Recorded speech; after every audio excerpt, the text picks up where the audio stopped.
welcome, Seventh Collective. We're so excited to be here in another month. My name is Adam Cruz. And I'm Claudia Miranda. And we're going to be talking today about transition, specifically about career transition. So, Claudia, I know this year, we've kind of both are in our own separate journeys.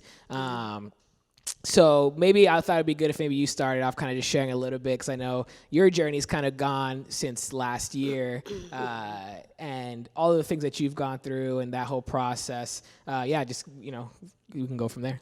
Yeah, so I have had a lot of transitions, but I'll speak about the last one I've had. I was at a job for, I want to say 3.5 years, and after, I guess, it felt like after a while, like I was stagnant and I needed a change.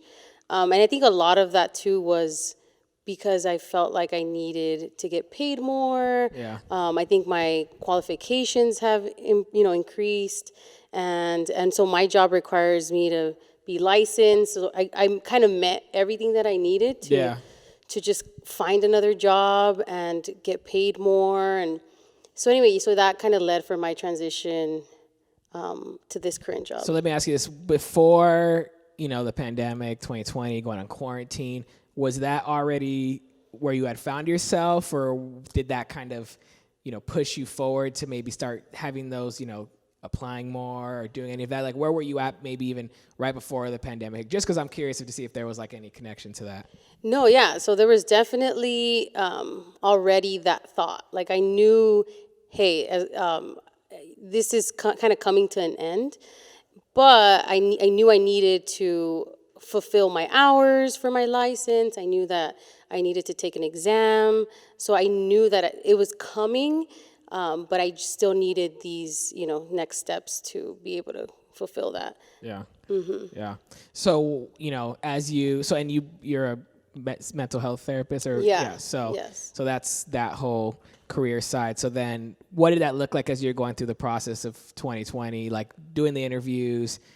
How was that? Was there like, what did that, walk us through that journey, I guess? Yeah. So I actually, during the pandemic is when I completed my hours. I took a clinical exam. I had to take my clinical exam, a 4-hour exam on the computer with my mask on. Wow. The whole time, So anyway, so that happened, and after that, I knew that, okay, I think I was actively looking for jobs at that point too, because I knew it was coming. Okay. Yeah, and so the process, I went online.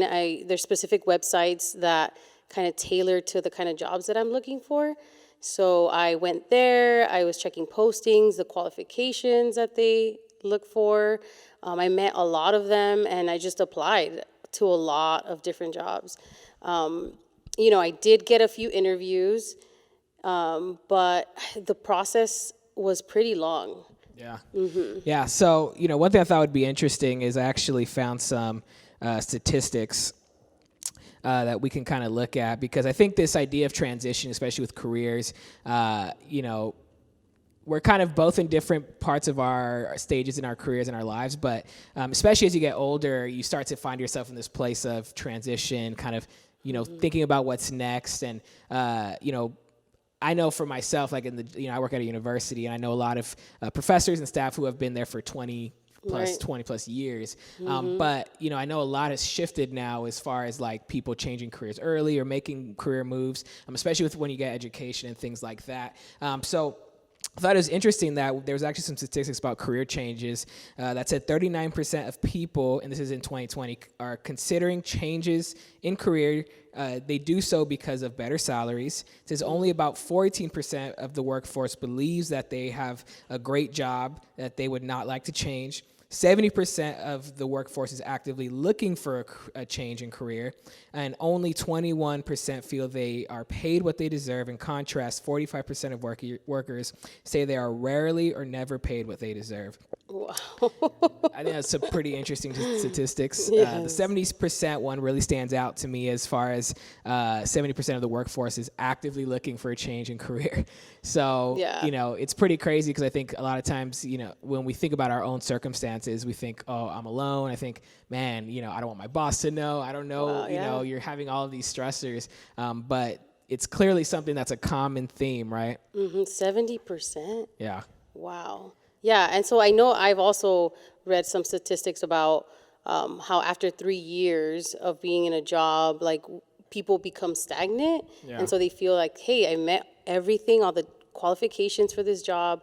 I actually need something new. Yeah. And so it makes sense. I mean, but that's a lot. That's 70%. Yeah. So, thinking about my own situation. So I just recently graduated with my master's in business. So, finished that program, graduating in May. So I'm kind of early, in this stage as far as, but of course I've been already thinking through this process. I've already been kind of preparing because for me I'm kind of in a similar position as you were in. Been at the university that I work for now going to be 4 years. Wow. So through those times I was able to get my master's through there.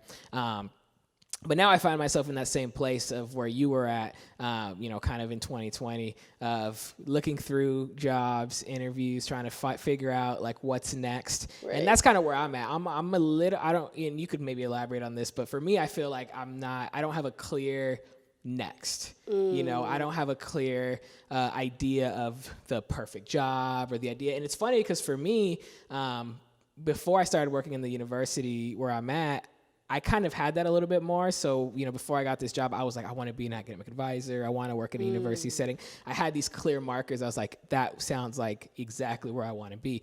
And, praise God, I was able to do that. But now I'm kind of in a different spot because I'm kind of in the middle. I'm not in a rush where I have to leave because I do enjoy where I work. I do enjoy my job, but I'm also not exactly sure with what's next. So I'm kind of, for me, this process has been really challenging, honestly, because I'm praying about that. God, Right. give me some clarity, help me work through this. So some of the things that I've been doing is just simple is reaching out to my network. So that's something that I think is important for people to realize, even if sometimes people downplay, oh, I don't know anybody, or I wish I knew the, CEO at this company, and they think that's just going to, be the perfect connection. But a lot of times, you have people in your family or people that you're close to that you can reach out to and just have conversations about that. And that's exactly what I've been doing. I've been having a lot of conversations with professionals that work in businesses, work in companies that, maybe I'd aspire to work at, or just interested in hearing more, and really going through that networking process of just having conversations, what they see for me, giving their input and wisdom. So that's been really Right. helpful for me right now. Yeah, and I mean, I think this whole process, even for me, for this current job that I have, I'm actually a psychiatric social worker, so still in mental health, but more in a school setting. I applied August of 2020 and then got called back for an interview till, I want to say, January. Wow. Yeah, it took 6 months for them to even Wow. just call me back That's for an crazy. interview. And so yeah, I mean, there's a lot of faith that that one has to have for a process of job searching, because you're going to apply, you're going to submit so many resumes, so many cover letters. But, at the end of the day, you have to trust Yeah. that God has what's right for you. And I think you're being proactive right now, it Yeah. sounds like, Yeah. just kind of hearing people's, backgrounds and suggestions on where you could go. Yeah. So for you, when you were going through this, because I'm kind of in this place right now, did you, from what your resume looked like in the beginning of 2020 versus when you, let's say, applied in August, did you make a lot of significant changes? Was that something that you worked through? Or did you feel like you kind of already had it? It wasn't too much that you had to do there? Well, no, I definitely had to make significant changes because this specific job required an extensive cover letter. So it wasn't your basic cover letter that I would recycle, because let's be honest, I would recycle. No, that's exactly what I'm saying. And I would just change the bottom part, please, I don't know, but Totally. or the beginning part where it's I am interested the in this position. position and this, at this company. Yeah. But no, so yeah, I had to. This specific job asked to answer like 4 questions within the cover letter. Wow. So yeah, it was pretty extensive. They asked for way more qualifications. I swear to you, I had to submit like at least 10 documents with with my application. Yeah. So yeah, so it was pretty extensive. But because I wanted that position, I definitely put in the work. Yeah. Yeah. Yeah, no, it's funny because for me, that's been part of my process right now is, to be completely honest, I think we kind of get lazy in those documents. Yes, And it's funny because what's actually been really helpful is in my current position, I just went through the hiring process of hiring someone onto our team. So I was the one looking at resumes, looking at cover letters, looking at people's applications. And, even though the statistics are true, because I've heard that they only spend like 8 seconds or something looking at each resume, which is true. I mean, when I would open the resumes, I'm looking for clear experience. Yeah. I'm looking at, even formatting and everything. Like there was things where I would see someone submit a resume and fonts were different, or you could tell they copied and pasted. or just, super outdated and things like that. Yes. And you don't realize how some of those things, if you would spend, an hour, 2 hours really, editing and doing that work, how that could make a difference, because it doesn't mean your resume has to be like top notch, all this experience, whatever, but there's those key things that you're looking for, at least enough to have the initial conversation. So I know for me that's been challenging because I do feel like in the beginning I was kind of applying just passively, never updated my resume like fully. I just spent like 30 minutes, just language. But fortunately I have a good friend of mine who is professional, and he has invested in helping me like really revamp my resume, really be intentional with language, and that's something that at this point I'm kind of like in the process, so but I do feel like it does make a difference. I do feel like it definitely can really make an impact on whether or not you even get the initial interview, because a lot of times you apply for these jobs, never hear back, and it can be really frustrating. So that's something I'm always really intentional with now, trying to get better at when I, find a job, especially like you're saying, a job that you really like. There's a difference between the ones that you're like, yeah, well, if I get it, I get it. At least the interview will be good practice. Yeah, exactly. It's more of a practice run. So I'm trying really with those jobs that's like, okay, this sounds like something I really feel like I can do, and tailoring that exact language to my resume, saying, yes, I've done this before. Because those are the things that not only companies are looking for, but that's the way that they filter out, the potential for you to even get an interview. And that's, well, I don't know, maybe subconsciously I've been doing this, but what I've been doing is I don't use the same template, the resume template. So because, for me, this is my thing. I don't know what other people do, but I stick to a job, or I stay at a job for 3 years. Like that's like my minimum. Yeah. Just because, the first year you're learning the job. Second, I feel by like the third year you kind of grasp that skill set and you're good. So for me, like I've always stayed at a job at least 3 years. So I see it as a fresh start. So like the resume, I never use the same template every time I change a job. Yeah. I'll like look at it, copy and paste, but I won't. I feel like it'll help me too. Just know that, hey, this is this is a different job, and so it just helps me put more effort into it and know like more value into the process. Yeah. No, I think that's actually really cool. I'm definitely the type that I fight to like not do as much work as I have to. But I literally just did that. I completely revamped, like did a completely new template. And also, where I'm at, I'm in an interesting spot because I'm like right now I'm in education, but I'm also open to like, for-profit companies. So what I'm actually, in the process of doing is creating a resume specifically for, education and jobs that, are tailored more to that, and those that are more like corporate and in something that's new and kind of honing to like more like my creative, ventures and things like that. So that again, it's putting in the work, but I think it's really important because you really want your resume and your cover letter, all that to be specific to what you're applying for. And I've done that too. They haven't been significantly different, but one resume would be, let's say, for school social work, and the other one would be more for like nonprofits. Yeah. And so they would look a little different. I would, highlight certain jobs or experiences more in another one. So yeah, I think a lot of people do that. Yeah. So, one thing that I think is a really critical part of this process of transition, is the faith element, Right. the process of the frustrations of the prayer times. And, what was that like for you? What was that like kind of going through? I mean, were you in a place where you started to feel urgency, or did you have those like tough, moments, those tough days? What was that like for you?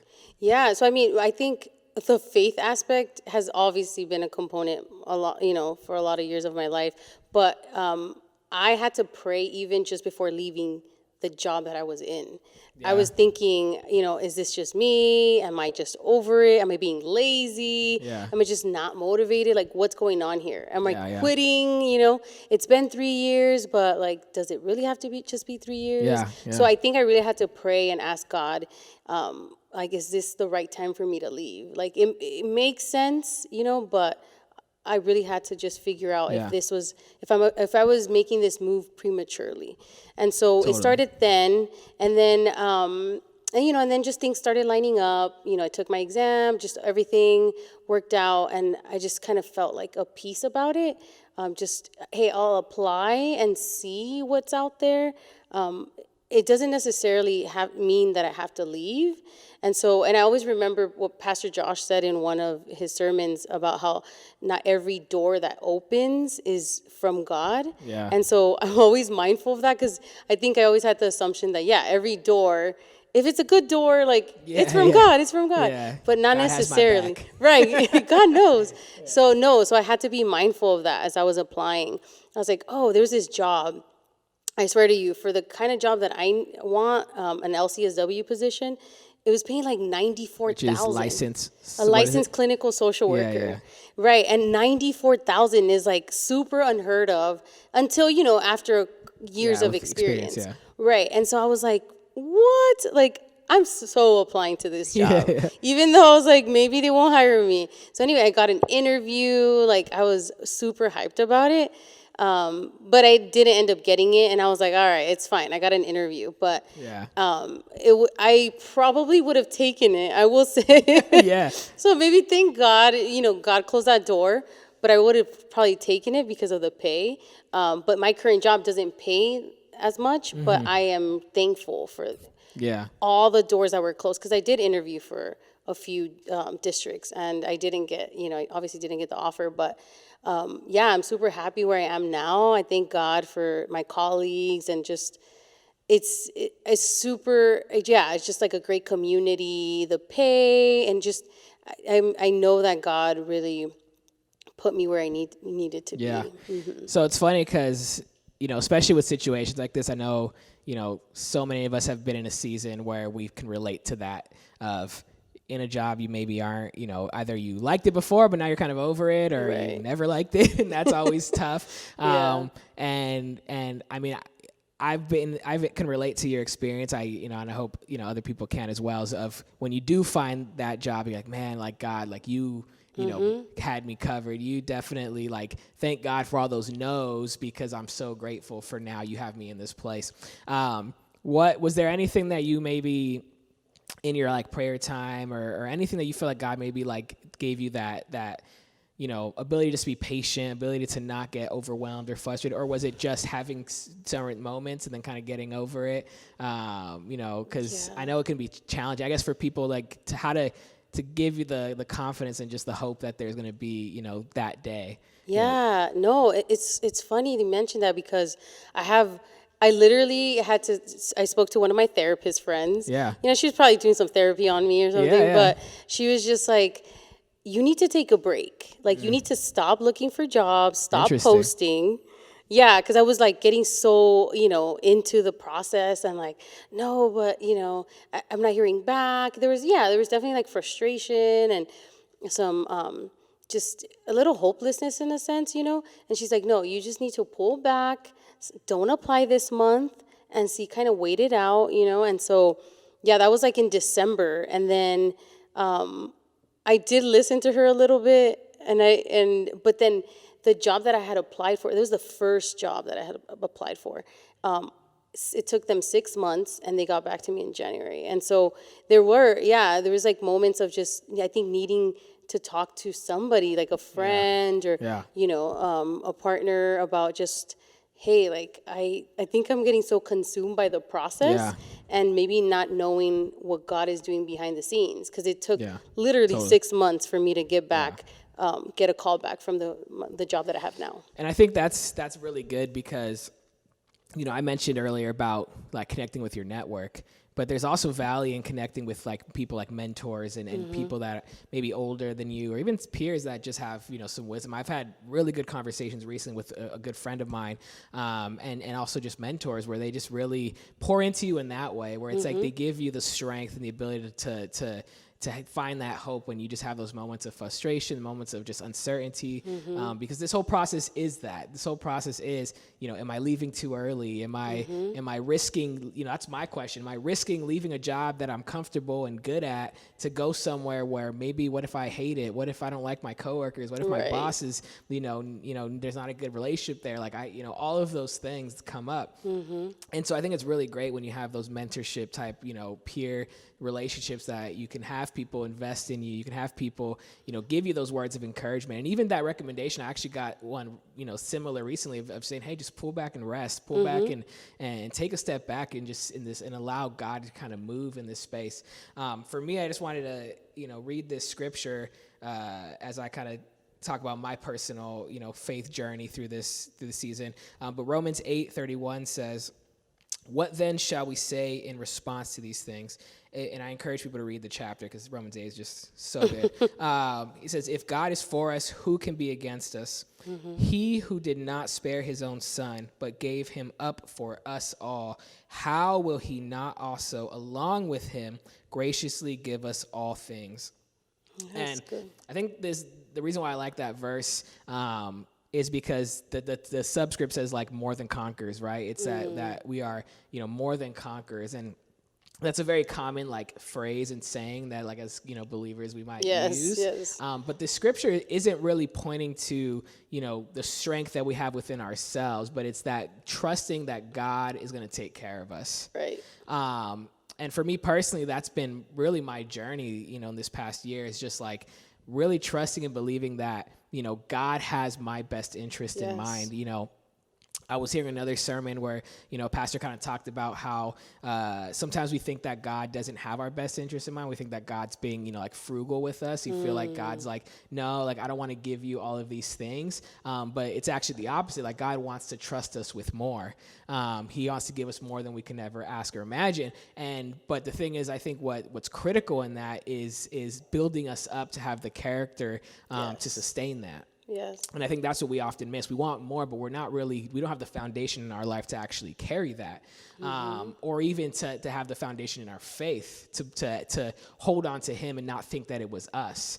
And that's kind of where my journey has been, in these past few months, and just graduating and having all these questions is one of my, mentors shared that with me as well, is just really getting my faith in line, really getting my devotions in line, really getting this part in me where, I'm not so focused on the outcome. Part of my prayer has been, God, like, don't take me to a position, take me to a people and a purpose.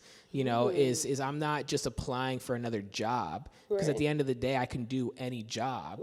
I can do whatever, I can go wherever. But I want God to direct me to the people that he wants me to impact, to what's connected to the skills that he's given me, to the education now that I have to be able to perform and do a job, to provide for my family, to give, to be, more generous, to pay off my debt, to do all of those things, like all of these things that we desire, that we hope our career will bring us. So, for me, that's just been part of my journey. That's been, where I'm at. And I just encourage people, for the same, to ask yourself that question. Do an assessment of your own life and say, hey, God, like, while I'm through, because honestly, that's the thing with transition, is that we don't realize, like, there's a reason why you're in transition. And sometimes, we're so focused on getting from A to B that we're missing out on the journey in the middle. Yeah. Like what God, what can we gain from this? What, not even just what can we gain, because what are you asking of us in this season? And I think, we learn more in the journey than we do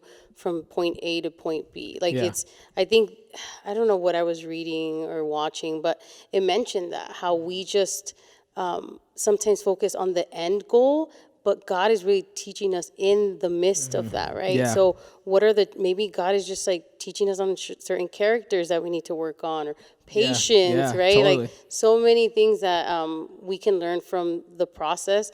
And so seeing that as valuable too, Yeah. and not rushing it, because and I think we can be sometimes that, that's like building block, right? That gets to like our blessing, Yeah, like yeah. we miss our blessing. Not that, obviously there's controversy in that, but just like I think sometimes we either rush things, and we go for the job that pays more, Yeah, but then yeah. it's like, well, what is the job culture? What are Yeah. how's the culture there, the environment? So yeah, I think there needs to be just a lot of just patience in the process. Yeah, and you shared earlier, about the previous position that you're in and how that kind of prepared you for where you're at now, and then that's kind of along the lines with what we're talking about Yeah. now. Can you share a little bit about that? Yeah, so I really believe that we learn from every job, and every job prepares us for the next job. And so before my position as a mental health therapist, I was a teacher, a special education teacher, but I can see how my teaching experience has prepared me to the job that I have now. Yeah. Now, because I work at a middle school, so now I have to like talk to teachers and meet with them about their students' behaviors and how we can address, what's going on in the classroom. And so I'm like, wow, if I wouldn't have had that experience, then I wouldn't be as good as I am, today. Yeah, Or yeah. even my mental health, as a community mental health therapist, like that taught me how to be better with parents. When parents come to the school, Yeah. I'm able to talk to them in a very approachable way, because I had to do that for the last 3.5 years. And so, I think there's, what do they say, like humble beginnings or whatever? I really think that we should, in my, like, this is how I take it, right? Every job has a purpose. I don't just take any job. Yeah, exactly. I make sure that, hey, what can this job do for me that will allow me to kind of grow and, be able to use that for whatever job I have in the future. Yeah, and exactly. And we've talked about this, here at Revive, as far as like your circles of influence. And your workplace is one of those circles of influence where you spend a lot of time with those people. Yes. So yes, we could find ourselves getting frustrated or, burnt out, or just knowing that there's a next. And that's kind of where I'm at. Like I was, as soon before I graduated, I was already like, I could feel I'm going to enter a season of transition. I know something is going to be coming, that I'm going to be moving, doing something different. I even told my supervisor, like, hey, like, I don't know what's going to happen, but I know that I don't see myself as the advisor by the end of the year. Like, whether that's in this, department, or, at where I work, or, moving to another, job. And I just said, like, I just know that I'm ready for something new. And so, but that doesn't mean that I'm going to get from A to B, like we said. Like, doesn't mean that, because I know that now all of a sudden, it's going to happen. Something's going to happen. Yeah. And also, I think the hard part is that when we feel that, it can be really challenging to still have the same like vigor and like zeal when you're like working in these places, to still know that God might still want to use you. Even right now, like I've had to train like, a new person. I've had to invest in this person. I've had to help them. I've had to do all these things.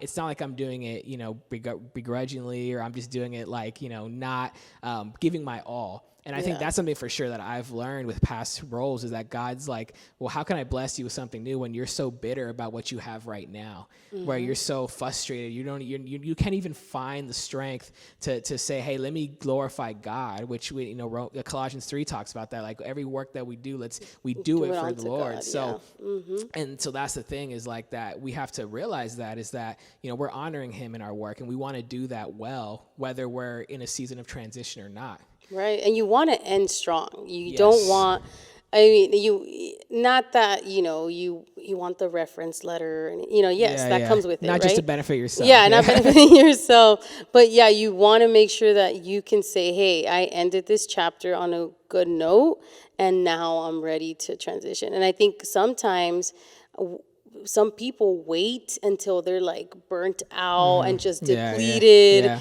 and it's just like, I need to get out of this job. And so Yeah. they might burn bridges, or, things like that. So just, I think really being in tune with yourself and where you are, and being reflective, and just seeing how your body feels about like when you're with certain people at work, or in the morning, how are you feeling? You're feeling Yeah. anxious, Yeah. like low motivation. So just, I think you have to like really be checking in with yourself on where you are. So kind of as I think about like my last, thoughts, two things that I'm thinking is, number one is fear. For me personally, and for me, it hasn't been like a season so much as I feel it like day to day, where I'm almost afraid to apply for certain jobs. So I'm like, I don't know if that's what I want. So I would kind of like, but I realized that I was operating out of fear and not like trusting in God for just to know the clarity of, okay, well, am I qualified for this job? Do I actually see myself through this? Just kind of thinking through it logically as well. But I just want to like encourage people, like, hey, like sometimes we're afraid to move on because of fear.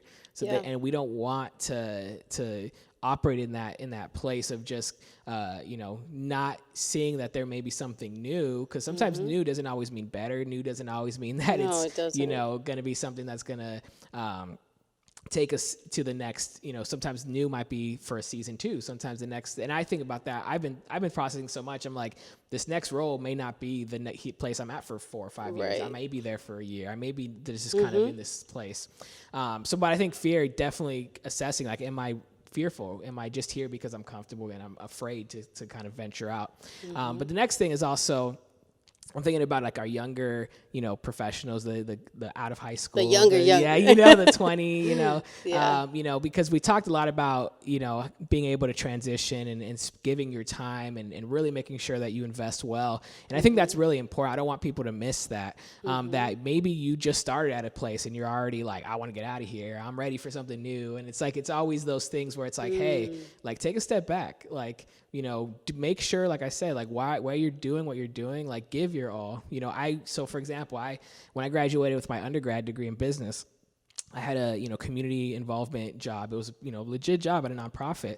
I went through this whole process where it wasn't something I realized from the beginning I probably shouldn't have been there, but I didn't take the steps to start applying and looking for something new. I waited, like you said, I waited until the last minute. Eventually, I quit. And then I found myself, working at a job where I'm like, God, why am I here? I remember having that season of like, how did I end up at this job? I knew that, again, I was like, I don't think this is for me. But I started that job saying, God, I'm going to honor you while I'm here. I don't know how long I'm going to be here for. I'm going to be working, investing into, resume. I'm going to be doing interviews. I'm going to apply. But I know that while I'm here, I'm going to do the work well. I'm going to be the best employee that I can be through this transition.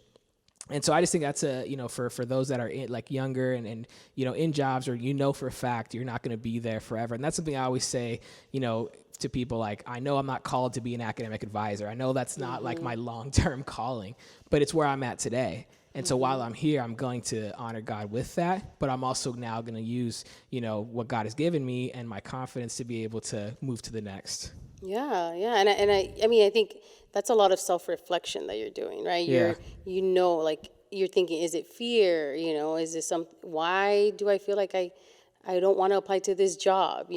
I remember hearing a friend say, like, if you don't apply to the job, you won't know if it was the right fit. Yeah. So I think we eliminate ourselves from even having there being a potential of us getting a job or like getting a call back. Just submit it and then see, maybe it's maybe it'll work out. And then the worst case scenario is they never call you, which happens either way, and totally. So and then I've heard also that some people apply to jobs without even having all the qualifications, and sometimes they get it, and so just I think it definitely is a leap of faith.